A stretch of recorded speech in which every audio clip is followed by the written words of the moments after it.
Hola mga B! At dahil may natitira pa tayong karne ng pata ng baboy sa ref, yon ang naisipan naming iulam ngayon at niluto to ni Mama. At imbes na pork humba, ginawa na lang naming crispy pata.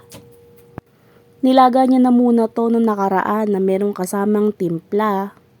Kaya ngayon, diretso prito na. Kaya tara, tikman na natin!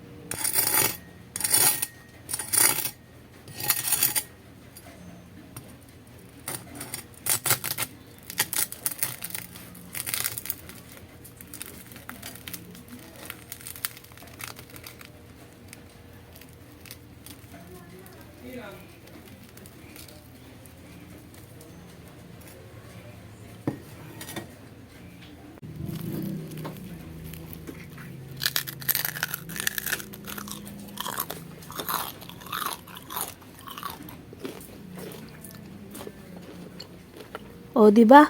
All goods! Thank you for watching. Follow for more.